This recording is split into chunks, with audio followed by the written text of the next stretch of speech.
The U.S. State Department, in its 3-volume report on the origins of communism in Russia, published in 1931, reveals how Jewish-controlled German banks under the leadership of Max Warburg conspired as early as 1914 to send large payments to Lenin, Trotsky, and others in their attempts to bring down the Tsar.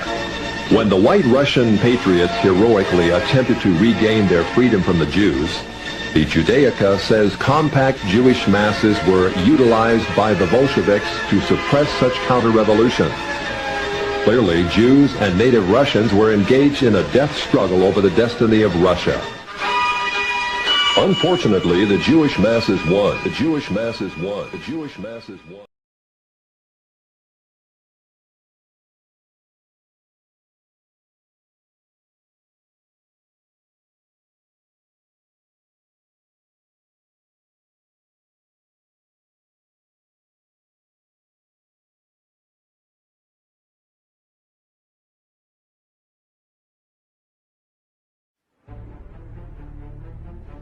(1914) was the year in which World War I broke out.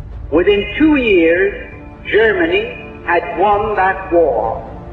The German submarines, which were a surprise to the world, had swept all the convoys from the Atlantic Ocean, and Great Britain stood there without ammunition for her soldiers, stood there with 1 week's food supply, and after that, starvation.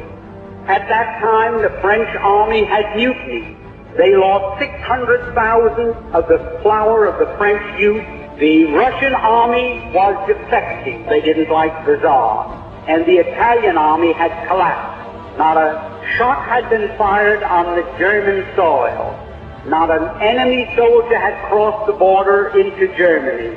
And yet, here was Germany offering England peace terms. Well, England in the summer of 1916 was considering that seriously. They had no choice. While that was going on, the Zionists in Germany went to the British War Cabinet.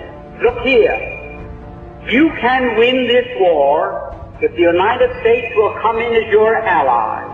The price you must pay us is Palestine after you have won the war and defeated Germany, Austria-Hungary, and Turkey. They made that promise in October of 1916.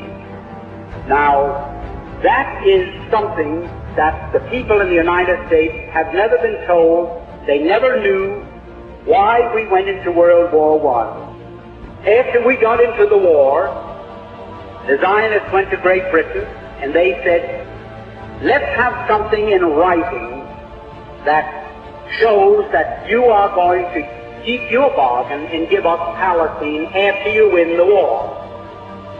And that was called the Balfour Declaration. The Balfour Declaration was merely Great Britain's promise to pay the Zionists what they had agreed upon as a consideration for getting the United States into the war. That is where all the trouble started.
Above all, we must remove the Jews.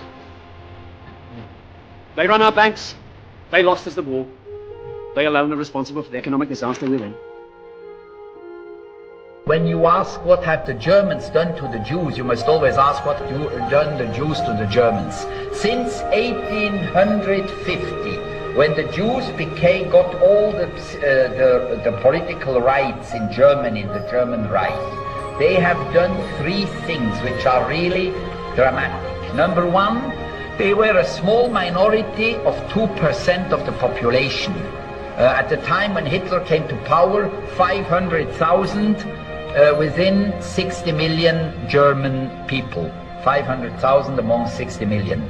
They were a small minority. This small minority managed to control about 50% of the media, to give about 70% of all judges, to have a tremendous influence in movie and in theater and in literature. They were overrepresented. This is one thing. They were absolutely overrepresented, as today in England, in France, and in the United States. Second, Jews were at the origin of a lot of catastrophic financial bank crashes in Germany between 1870 and 1920.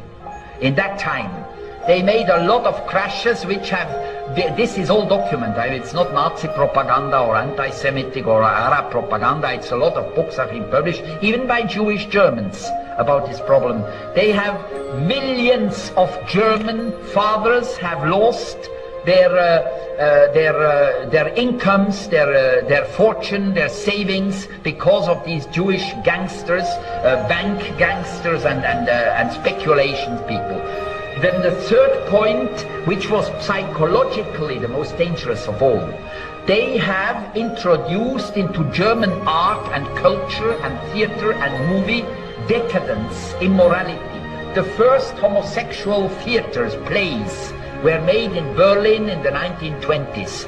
The first adultery theater plays were made in the 1880s and 1890s, 100 years ago, by Jewish authors. Adultery, then sexual perversions of all sorts, sadism, masochism, a lot of homosexuality, all these things, and then decadent art, you know, an art which is absolutely ridiculous, so-called modern art. It was all pushed by Jewish intellectuals, and this created among the German people a big revolt. And they wrote books ridiculing Christianity, ridiculing Jesus, and there were furious reactions in Germany, and this is why Adolf Hitler came to power.